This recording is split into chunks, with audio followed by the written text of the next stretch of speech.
ল'ৰা এটা যেতিয়া যৌৱন প্ৰাপ্ত হৈ গ'ল, চাকৰি বাকৰি পালে, বাপেক মাকৰ মনত মানে শান্তি নাই। কেনেকে এজনী ছোৱালী গোটাই দিব লাগে আৰু ল'ৰাটোক বিয়াখন পাতি দিব লাগে। প্ৰভুসকল, সংসাৰৰ জুইবিলাকৰ ভিতৰত ধন হইলা এককুৰা, পুত্ৰ হইলা দুই, ভাৰ্যা হইলা তিনি কুৰা সংসাৰৰ জুই। এই জুই সংসাৰৰ তাপিত জুইৰ ভিতৰত এইবিলাককো ধৰা হৈছে।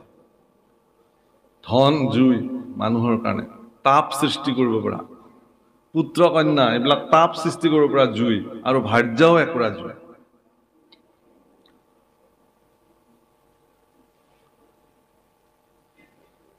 গোবিন্দ মিশ্ৰই সেইকাৰণে অৰ্জুনক কোৱাৰ চলেৰে গীতাৰ মাহাত্ম্যত খুব ধুনীয়া অনুবাদ কৰিছে। কি বুলি কৈছে? যে বানৰক যেন নৰ্তকে নচাৱে, স্বামীক নচাৱে ভাৰ্যা। হে অৰ্জুন, বান্দৰবিলাকক যেনেকে নচুৱাই খেল দেখুৱাবিলাকে, একোগৰাকী ভাৰ্যায়ো স্বামীক তেনেকে নচুৱাব পাৰে।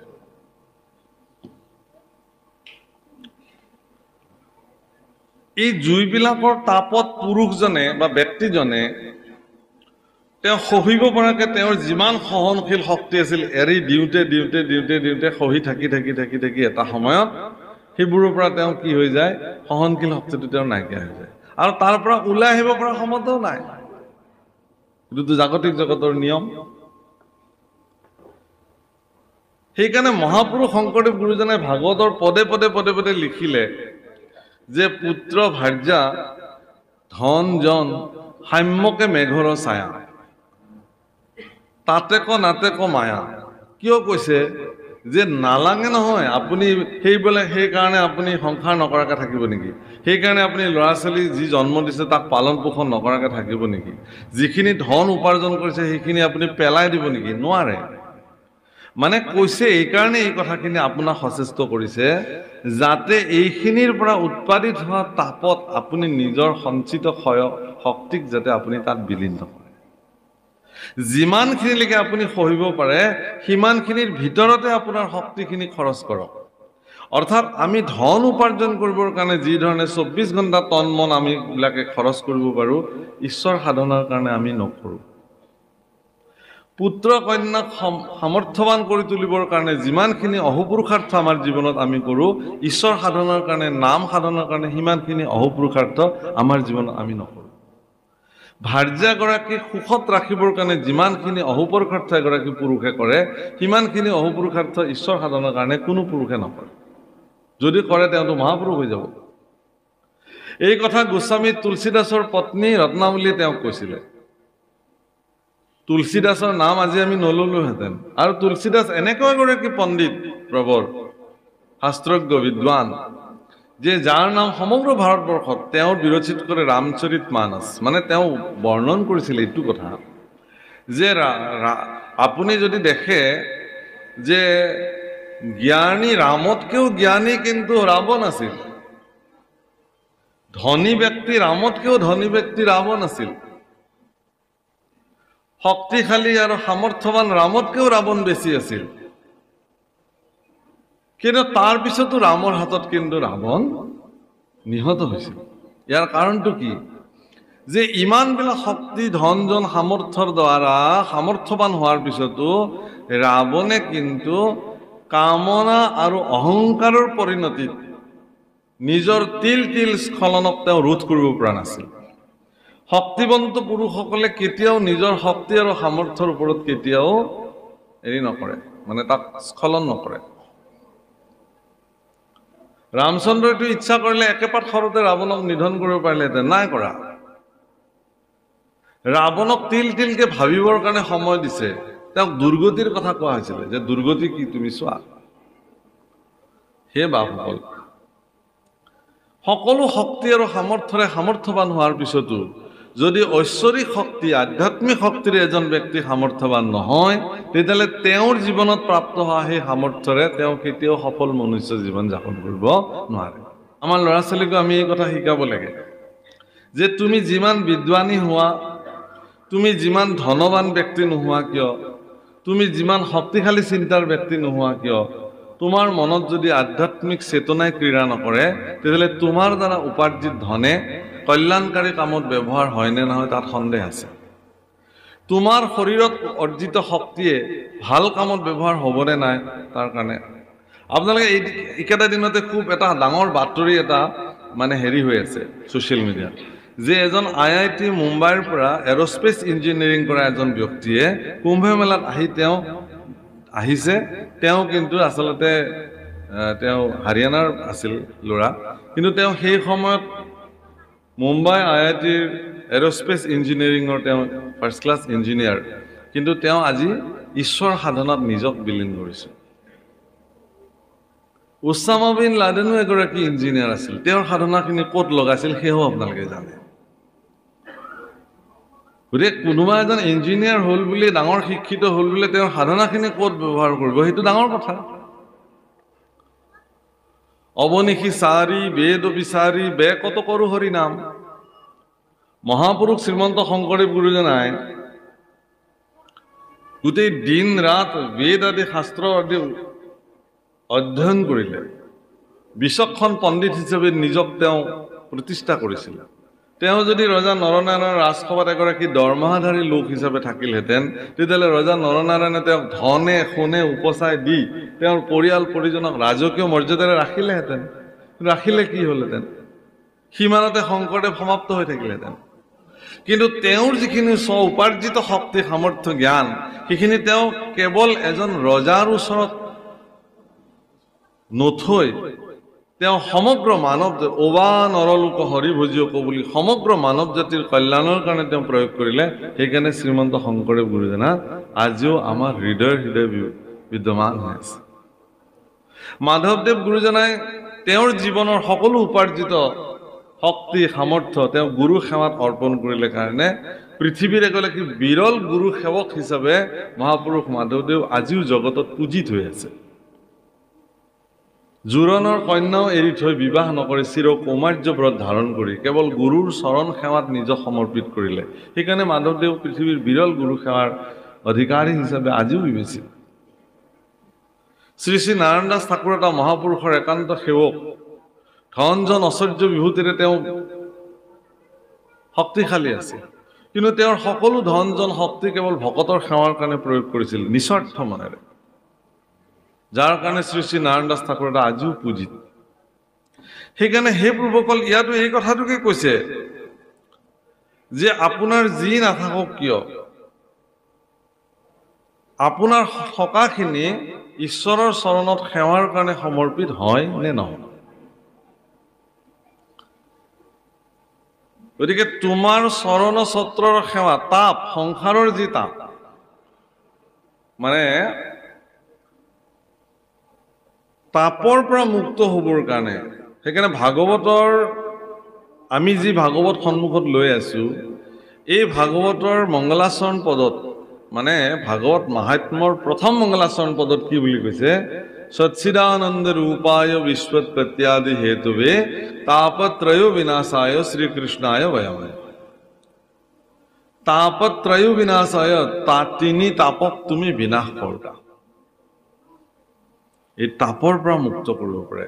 সেইকাৰণে কৈছে যে চৰণ ছত্ৰৰ ছায়া সেৱৈ যিটো, সিটো এৰাই ইটো তাপ।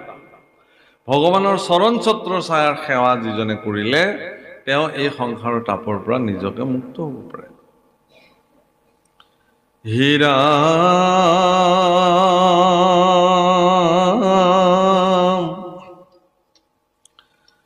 সবে পৰিহৰি চৰণ দূতয় তোমাৰ কৰিলো সাৰ, তুমি এৰিলাতে ঐ বন্ধু মাধৱ দিনতে দেখো আন্ধাৰ।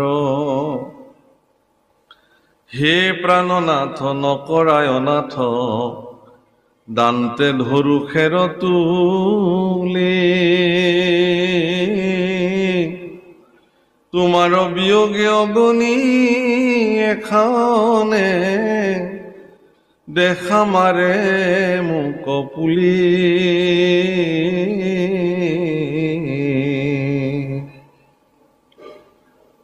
আৰ এহি বুলি সন্ত উদ্ধৱ মহন্ত আতি প্ৰেম অনুৰাগে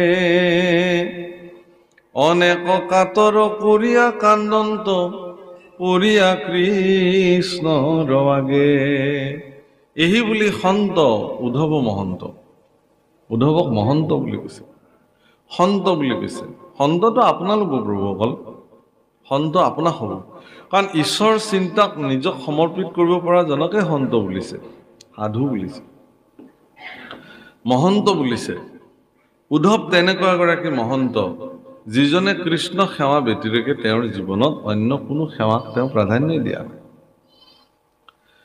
সেই সময়ত উদ্ধৱো এগৰাকী শিক্ষিত ব্যক্তি হিচাপে তেওঁ মানে কংসৰ ওচৰত গৈও ৰাজকাৰ্য চম্ভালিব পাৰিলেহেঁতেন ৰাজকীয় মৰ্যাদাৰে জীৱন অতিবাহিত কৰিব পাৰিলেহেঁতেন কিন্তু তেওঁ নকৰিলে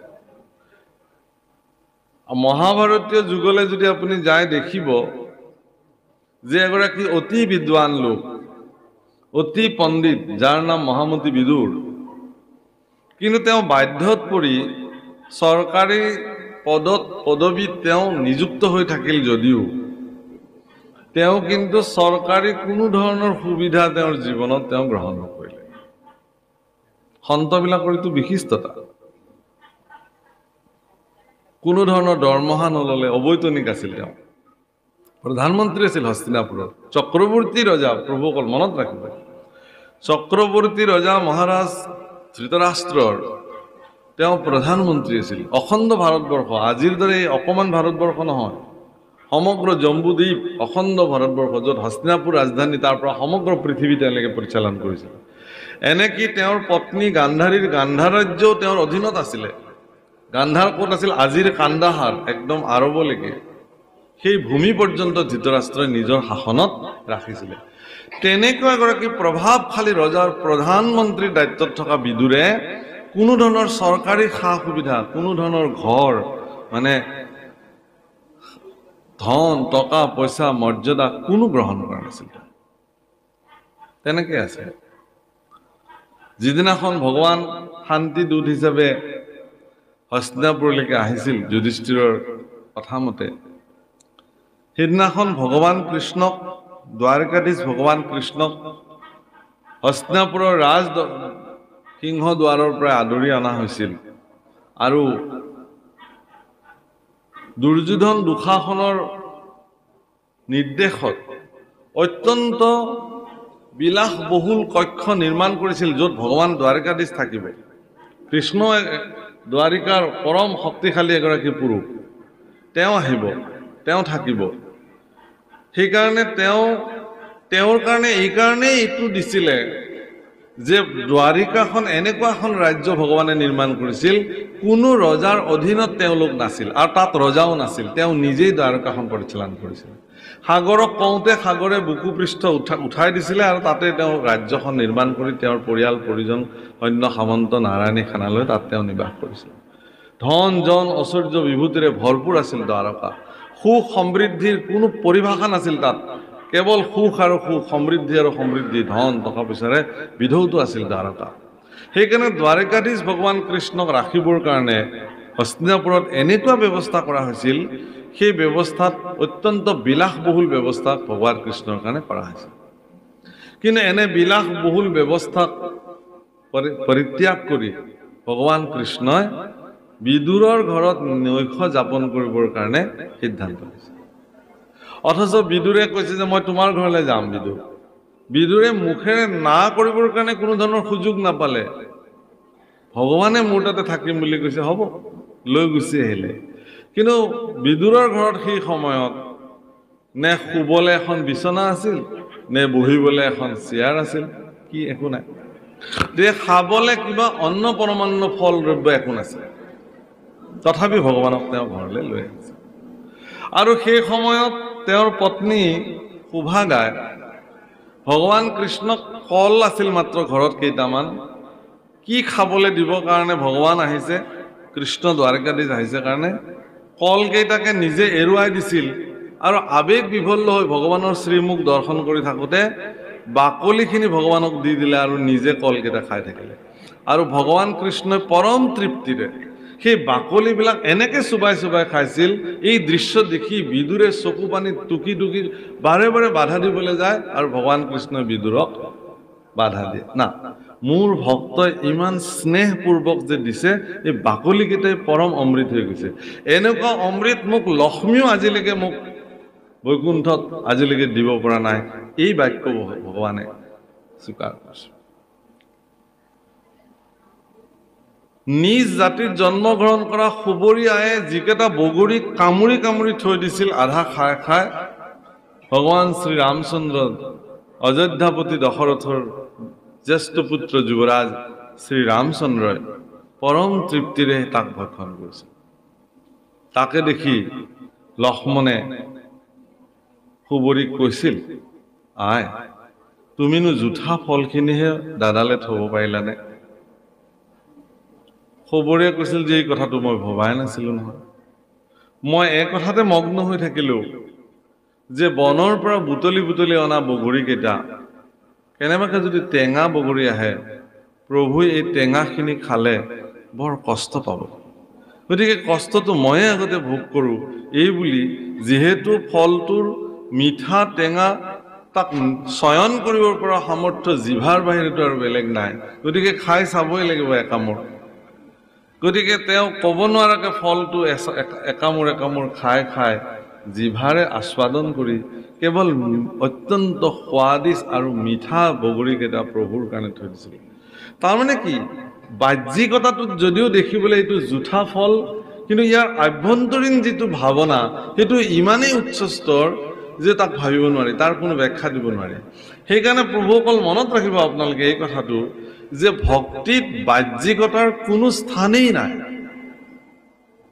দেখুৱা ভক্তিৰ ভগৱানৰ হাতত তাৰ কোনো হেৰি নাই কামেই নাই আপুনি অন্তঃকৰণে কি ভক্তি সাধন কৰিছে সেইটো ভগৱানৰ কাৰণে নিৰ্ণায়ক কথা সেইকাৰণে আমি ভক্তিৰ ক্ষেত্ৰত বেছি জাহিৰ কৰিবলৈ যোৱা দেখুৱাবলৈ যোৱাৰ যিটো বেপাৰ আৰম্ভ হৈছে এইটোৱে সমাজক ভক্তিৰ পৰা বিচ্ছিন্ন কৰিছে কোনোবা এজন ব্যক্তিয়ে নামঘৰলৈ জীৱনত গৈও নাপাব পাৰে কোনোবা এজন ব্যক্তিৰ জীৱনত মঠ মন্দিৰলৈ নেযাবও পাৰে কিন্তু তেওঁৰ অন্তৰতে যদি ঈশ্বৰ বিদ্যমান কৰি ৰাখিছে তেওঁৰ জীৱনত কেতিয়াও যদি কাৰো অকল্যাণী কৰ্ম এটাও কৰা নাই সকলো জীৱৰ প্ৰতি তেওঁৰ কেৱল দয়া আৰু কৰুণা দৃষ্টিৰে ভৰপূৰ হৈ আছে তেতিয়াহ'লে তেওঁ যি ভক্তি সাধন কৰিব ভগৱানে সেই ভক্তিকহে স্বীকাৰ কৰিব এইটো বহুত ডাঙৰ কথা হনুমানক উপহাৰ স্বৰূপে মাতৃ সীতাই অত্যন্ত মূল্যৱান হাৰ এডাল উপহাৰ দিছিলে ৰাজসিংহাসনত বহাৰ পিছত আৰু হনুমানে প্ৰত্যেকটো মুকুতা দাঁতেৰে কামুৰি কামুৰি এনেকে ফটাই ফটাই গোটেই মালাধাৰে বিকৃত কৰি পেলালে কোনোবাৰ দৃষ্টিত বনৰ বান্দৰেনো মুকুতাৰ মালা কি মূল্য বুজে কিন্তু যেতিয়া হনুমানক সোধা হ'ল হনুমানে চাইছিল যে মই কামুৰি কামুৰি চালো ইয়াৰ ভিতৰত ৰাম আছে নে নাই দেখিলো যে ৰাম নাই দেখোন য'ত ৰামে নাই তাতে মোৰ কাম নাই সেইটো বস্তু হাম ৰাম জি কি ৰাম জি হামাৰে হায় খুব ধুনীয়াকে ভজন গায় মই ৰামৰ ৰাম মোৰ মই তোমাৰ তুমি মোৰ ভগৱানে ভাগৱততে খুব ধুনীয়াকে উল্লেখ কৰিছিলে সিও ভৈলা মোৰ ময়ো ভৈলো তাৰ ভগৱানৰ বাণী দেই প্ৰভু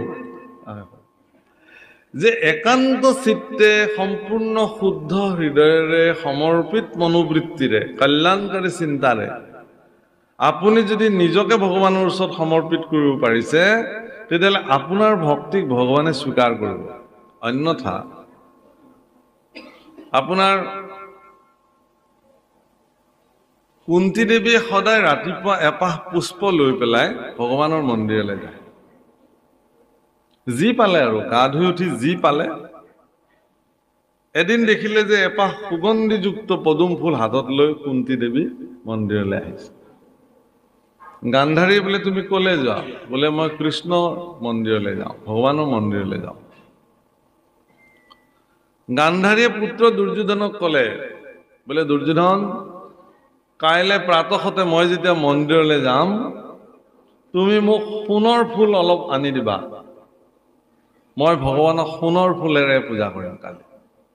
কুন্তীয়ে যদি বনৰ পৰা ছিঙি নিয়া এপাহ পদুম ফুলেৰে পূজিলেই ভগৱান তেওঁৰ প্ৰতি ইমান সুপ্ৰসন্ন হৈ যায়, মই সোণৰ ফুলেৰে পূজা কৰিম। হ'ব, যোৱা আজ্ঞা মাতা। দুৰ্যোধনে কি কৰিলে? মাতৃৰ বাক্য পালন কৰিলে। পিছদিনা ৰাতিপুৱা কুন্তী দেৱীয়ে এপাহ পুষ্প লৈ পেলাই পূজিবলৈ যাব ওলালে, আৰু ভগৱান সাক্ষাৎ তেওঁৰ সন্মুখত আহি বিষ্ণু থিয় হ'ল যে আয়, মোক ইয়াতেই দিয়া তোমাৰ পুষ্প। বোলে এইটোতো মই মন্দিৰতহে দিওঁ তোমাক। বোলে আজি বোলে মন্দিৰলৈ যাব নালাগে। বোলে কিয়? বোলে দুৰ্যোধনে এনেকে সোণৰ ফুলেৰে ঢাকি ৰখিলে, তাতে তোক সোমাবলৈ মোৰো জাগা নাই, আৰু তুমি ক'ৰ পৰা সোমাবা? সেইকাৰণে মই নোসোমালোৱে আজি মন্দিৰত। কিন্তু তোমাৰ এই যি ভক্তিযুক্ত মোক যিখিনি পুষ্প তুমি দিয়া, সেইখিনি মোৰ কাৰণে বহুত মূল্যৱান, আৰু সেইখিনিতো মই ল'বই লাগিব। সেইকাৰণে মই বাটতে ৰৈ আছো, তুমি আহিবা, তোমাৰ ভক্তিযুক্ত পুষ্পপাহ মই গ্ৰহণ কৰিম। সোণৰ ফুলেৰে একদম গুৰুআসনৰ পৰা হেৰিলৈকে যেতিয়া ঢাকি ৰাখিছে, যে ভগৱানেই সোমাব নোৱাৰে, তাত আৰু ভক্ত। তাৰমানে ইয়াৰ অৰ্থটো এইটোৱেই যে আপুনি কি দ্ৰব্যৰে ভগৱানক সন্তুষ্টি কৰিব, সেই দ্ৰব্যসমূহৰ লগত আপোনাৰ যদি মানসিকতাৰ যদি কিবা সম্পৰ্ক আছে, ভক্তি শ্ৰদ্ধা। সেইকাৰণে মানে দ্ৰৌপদী যিদিনাখন দেখিলে যে দুৰ্বাসাৰ অভিশাপত আজি সমগ্ৰ পঞ্চপাণ্ডৱ বিনাশ হৈ যাব, অদুশেষত তেওঁ ভগৱানক স্তুতি কৰিলে, হে প্ৰভু, আজি তোমাৰ বেটিৰেকে, কাৰণ মোৰ অক্ষয় পাত্ৰ আজি মই খাই ধুই থৈ দিছো। যেতিয়ালৈকে দ্ৰৌপদীয়ে অক্ষয় পাত্ৰ নোধুৱে, নপখালে, তেতিয়ালৈকে সেই অক্ষয় পাত্ৰৰ পৰা যিমানে ইচ্ছা সিমানেকে তেওঁ দিব পাৰে। কিন্তু আজি এনেকুৱাহে ঘটনা ঘটিলে যে সেই অক্ষয় পাত্ৰ আজি তেওঁ ধুই পখালি ৰাখিলে। আৰু দুৰ্যোধন আৰু দুঃশাসনে দুৰ্বাসাক এনেকুৱা এটা সময়ত পঞ্চপাণ্ডৱৰ ওচৰলৈকে প্ৰেৰণ কৰিলে যে আমাৰ ভাইকেইজন বনবাসত আছে, তুমি খবৰলৈ আহা। আৰু দুৰ্বাসা আহি কিনে ক'লে যে যুধিষ্ঠিৰক ক'বা আমি আহি আছো স্নান কৰিবলৈ, তে খোৱাৰ প্ৰবন্ধ কৰিব লাগিব। ভগৱান কৃষ্ণ আহি ওলাল, আহি দ্ৰৌপদীক সুধিলে, বোলে কি হৈছে তোমাৰ? বোলে মোৰ এনেকুৱা এনেকুৱা। বোলে তোমাৰ কি হৈছে সেইবোৰ মই পিছত শুনিম, মোৰ বুঢ়াত ভোক লাগিছে, আগতে মোক খাবলৈ দিয়া। বোলে প্ৰভু সমস্যা সেইটোৱেই। বোলে মই সেইবোৰ সমস্যা পিছত শুনিম, প্ৰথমতে মোৰ ক্ষুধাটো তুমি নিবাৰণ কৰা, নিবৃত্তি কৰা। কান্দিব ধৰিলে চৰণত পৰি, যে প্ৰভু মোৰ যি ক্ষমতা, এগৰাকী যজ্ঞত জন্ম হোৱা যাজ্ঞসেনী দ্ৰৌপদীৰ যি ক্ষমতা, প্ৰভুসকল আইসকল, দ্ৰৌপদী যোনি সম্ভৱা নহয়, কোনো মাতৃৰ গৰ্ভত তেওঁৰ জন্ম হোৱা নাই, যজ্ঞৰ কুণ্ডত যাৰ জন্ম হৈছে যাজ্ঞসেনী। গতিকে তেনেকুৱা শক্তিশালী এগৰাকী নাৰী, যি দ্ৰৌপদীৰ কেশত দুৰ্যোধনে ধৰিলে কাৰণে, দুঃশাসনে ধৰিলে কাৰণে গোটেই 100 পুত্ৰ বিনাশ হৈ গ'ল পাণ্ডৱ কৌৰৱ। ইমান শক্তিশালী নাৰী দ্ৰৌপদী। মানে শালংকৃতা বৰনাৰীবিলাকে সদায় কেশ বান্ধি ৰাখে, মানে সংযমতাৰে। এবাৰ লক্ষ্মী আহে, কি দেৱী ৰুক্মিণী আৰু ভগৱান কৃষ্ণ এনে কথা পাতি আছিল। সেই সময়ত ৰুক্মিণী আয়ে চুলি ধুই পেলাই ঘৰৰ ভিতৰতে চুলিৰ প্ৰসাধন কৰি আছিল। আৰু ভগৱান অন্তঃপুৰত গৈ খুব চলে পৰিহাসে ৰুক্মিণীক এনেকুৱা কিছুমান কথা ক'লে, সেই কথাত ৰুক্মিণী মুধাচুত হৈ গ'ল, বেহুচ হৈ গ'ল শুনি শুনি। যেতিয়া বেহুচ হৈ পৰি গ'ল তেতিয়া ভগৱান কৃষ্ণই তেওঁক পৰি নোযোৱাকৈ ধৰিলে। কিন্তু সেই সময়ত ৰুক্মিণীৰ চুলি খোলা আছিলে আৰু এগৰাকী মহিয়সী নাৰীৰ চুলি খোল খাই যোৱা চুলি মাটিত পৰিব কাৰণে, মাটিত পৰিলেই অনৰ্থ হ'ব, মাটিত পৰিব নোৱাৰে। সেইকাৰণে ভগৱানে তৎক্ষণাৎ চতুৰ্ভুজী ৰূপ ধাৰণ কৰি দুখন হাতেৰে ৰুক্মিণীক ধৰিছিল আৰু দুখন হাতেৰে কেশ বান্ধি সংযত কৰি ৰাখিছে। প্ৰভু অকল মনত ৰাখে। আজিকালি ফেশ্বন হৈছে চুলি মেলি ফুৰা, সেইটো বেলেগ কথা বাৰু, কিন্তু শালংকৃতা বৰনাৰীসকলে কেশ বন্ধন কৰি ৰাখে। দ্ৰৌপদীয়ে কৈছিল সেইকাৰণে যে মোৰ এই সংযমী কেশ, হে দুঃশাসন, তুমি ইয়াতে ধৰি পেলাই মোক খুলি পেলালা, ৰাজ দৰবাৰলৈকে খোলা কেশেৰে মোক তুমি লৈ আহিলা। ময়ো এই কেশ সিদিনাখনহে বান্ধিম, তোমাৰ ৰক্তেৰে মই যিদিনাখনলৈকে এই কেশ নোধোঁ। আৰু সেইটোৱে ধ্বংস সিদিনাখনৰ পৰাই আৰম্ভ হ'ব, কুৰুক্ষেত্ৰ বিনাশ কৰো। সেইকাৰণে সেই প্ৰভুসকল যে ঈশ্বৰ পুৰুষেও সেইকাৰণে এনেকুৱা সামৰ্থ্যশালী পুৰুষসকলৰ, বিধৰ্মী পুৰুষসকলৰ সেৱা ঈশ্বৰ পুৰুষে কেতিয়াও গ্ৰহণ নকৰে। দুৰ্যোধন দুঃশাসনৰ সেৱা ভগৱানৰ ল'বলগীয়া নাই, কিন্তু পৰম পবিত্ৰ মনৰ বিদুৰৰ সেৱা ভগৱানে গ্ৰহণ কৰিছে। তেওঁৰ পত্নী শোভাগাই দিয়া তেওঁৰ বাকলিকেইটাই ভগৱানৰ কাৰণে পৰম অমৃত আছে। গতিকে ভক্তিত বাহ্যিকতাৰ কোনো কাৰণতে স্থান নাই। ভক্তিত আভ্যন্তৰীণ আপোনাৰ মনৰ স্থিতি কি, সেইকাৰণে আপুনি নিৰ্ণয় কৰিব নোৱাৰে আচলতে কোনজন ভকতে কি সেৱা কৰিছে। আপুনি মই ইয়াক নিৰ্ণয় কৰিব নোৱাৰো, আমাৰ সামৰ্থ্যৰ বাহিৰত। সেইকাৰণে ভক্ত দেখিলেই ভক্তৰ প্ৰতি প্ৰণিপাত জনোৱাটো প্ৰত্যেকগৰাকী ভক্তৰে নিয়ম। যে আপুনি কি কৰিছে কি কৰা নাই সেইটো মোৰ বিচাৰ্য নহয়, কিন্তু আপোনাক মই ভকত বুলিয়ে সেৱা কৰিছো। যদি মোৰ এই সেৱা গ্ৰহণ কৰিব পৰাৰ সামৰ্থ্য আপোনাৰ আছেতো আপুনি গ্ৰহণ কৰিব। যদি গ্ৰহণ কৰিব পৰা সামৰ্থ্য নাই তেতিয়াহ'লে তাৰ পৰিণাম আপুনি ভোগ কৰিব। হে ৰাম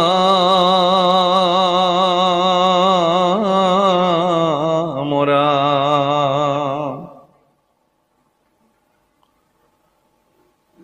নয়নৰ নিৰধাৰাৱে বৈ শোকত আকুল ভাৱে কত কাকুতি কৰিয়া কান্দন্ত ধৰিয়া কৃষ্ণৰ পাৱে আৰ ইহেন অৰুণ চৰণ দুখানি তেজি জীৱ কোন সতে মাধৱ বান্ধৱ নৱধা সমূলি নিয়োগ মোক লগতে। একেটাই মাত্ৰ প্ৰাৰ্থনা যে মোক তুমি লগত লৈ যোৱা, মোক তুমি লগত লৈ যোৱা। ৰাম এহি বুলি পাৱে পুৰিয়া কান্দন্ত ঐ অনেক কাৰুণ্য ভাৱে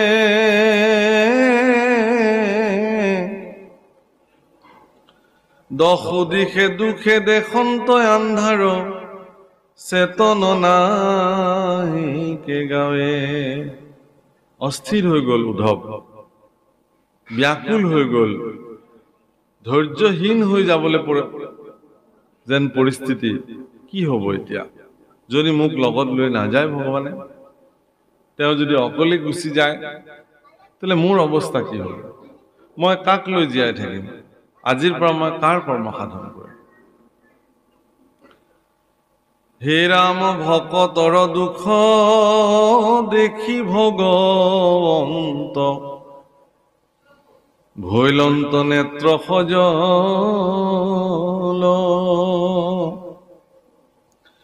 অসন্তোষে কিছু চপৰাইলা মাথ সংকোচ মুখ কমল শুনা নৰলোক মহন্তৰ শোক দেখা দুখ কেন মতে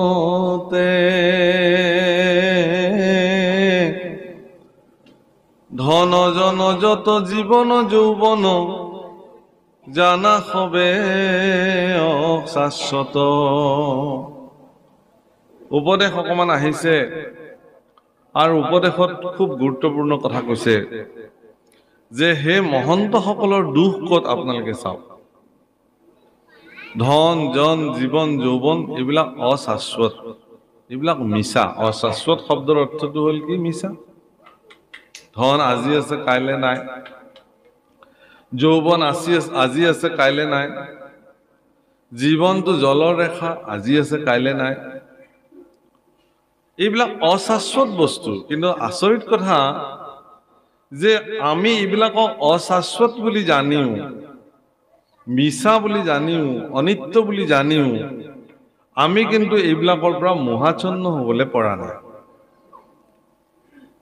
ইয়াত সেইকাৰণে কৈছে ৰাম পুত্ৰ পৰিবাৰ সকলে অসাৰ, তাতে কনাতে কমায়া, খনেক থাকিয়া খনেকে অন্তৰৈ, সাম্যকে মেঘৰ ছায়া। এইবিলাকৰ প্ৰতি, এইবিলাক মেঘৰ ছায়া বুলি কৈছে। কোনবিলাক? ধন জন পুত্ৰ পৰিবাৰ অশাশ্বত। বাপসকল, মই এটা বিশেষ কথাৰ পৰা আৰম্ভ কৰিছো অলপ আগে, গোস্বামী তুলসীদাসৰ কথা। গোস্বামী তুলসীদাসে ৰত্নাৱলী বুলি এগৰাকী তেওঁৰ ছোৱালীক পত্নী হিচাপে গ্ৰহণ কৰিছে। ৰত্নাৱলী দেখিবলৈ ইমানেই ধুনীয়া আছিল, সৌন্দৰ্যশালী, সেইকাৰণে তেওঁক নোচোৱাকে তুলসীদাস থাকিব নোৱাৰে। তুলসী গোস্বামী আছিল তেতিয়া। তেওঁ যজমানী ব্ৰাহ্মণ পণ্ডিত এগৰাকী আছিল। গতিকে তেওঁ কৰবালৈ পূজা পাতল কৰিব গলেও বেছি সময় নাথাকে, আৰু পূজা শেষ হোৱাৰ লগে লগে তুৰন্তে ঘৰলৈ আহে আৰু পত্নীৰ শ্ৰীমুখ দৰ্শন কৰি থাকে। বাছ ইমানে কাম। পত্নীক নোচোৱাকে তেওঁ থাকিব নোৱাৰে। এদিন তেওঁ কৰবাৰ পৰা আহি দেখিলে যে ঘৰটো বন্ধ কৰা আছে। ঘৰ খুলি গৈ পত্নীক ইফালে মাতিলে, ৰত্নাৱলী ৰত্নাৱলী, নাই, নেদেখে। ওচৰৰ মানুহ সুধিলে যে আমাৰ ৰত্নাৱলী ক'ত গ'ল? বোলে মাকৰ ঘৰলৈ গ'ল, দেউতাকে তেওঁক নিবলৈ আহিছিলে, লৈ গুচি গ'ল, আৰু আমাক কৈ গৈছে যে তেওঁ আহিব সোনকালে, কিবা এটা বিশেষ কামত গৈছে। বাছ এইখিনি কথা শুনিবলৈহে পালে তুলসী গোস্বামীয়ে জোৰে বস্তুটোতে থৈ চিধা একদম শহুৰেকৰ ঘৰলৈ বুলি বাট পোনালে। বিৰাট প্ৰচণ্ড ৰ'দ, গোটেই দিনটো ৰ'দে ৰ'দে খোজ কাঢ়িছে। অলপ পিছত প্ৰচণ্ড বৰষুণ আহিলে। বৰষুণত তিতি তিতি গতি কিন্তু অৱৰুদ্ধ, গৈয়ে আছে, ৰোৱা নাই। বৰষুণ কাৰণে যে কৰবাত জিৰাব, ৰ'দ কাৰণে যে কৰবাত ছাঁ ল'ব, এনে নাই, গৈ আছে। পত্নীক দেখিব লাগে সোনকালে। গৈ গৈ এটা প্ৰচণ্ড নদী দেখিছে, বাৰিষা, ভৰ বাৰিষা। সেই নদী সাঁতুৰি পাৰ হৈ দিছে, কবই নোৱাৰে। আৰু এনেকে গৈ গৈ পুৱতি নিশা গৈ পত্নীৰ ঘৰ পাইছে। শহুৰে ঘৰ ওখ বেৰ আছিলে, বেৰ পাৰ হৈ গৈ পেলাই দুৱাৰত টোকৰ দিছে। দুৱাৰ খুলি শহুৰেকৰ মানুহ দেখে যে তুলসী গোস্বামী। আৰে জোঁৱাই, কিয় তুমি এনেকে আহিলা? কৈছে ৰত্নাৱলীক নেদেখি মই থাকিব নোৱাৰিলো আৰু মই তেনেকে গুচি আহিলো। চবে দেখিলে শহুৰেকৰ মানুহটো ভালে পায় যে জোঁৱায়েকে তেওঁলোকৰ ছোৱালীজনীক ইমান ভাল পায়, সেইটোতো ভাল লগাই কথা সদায়।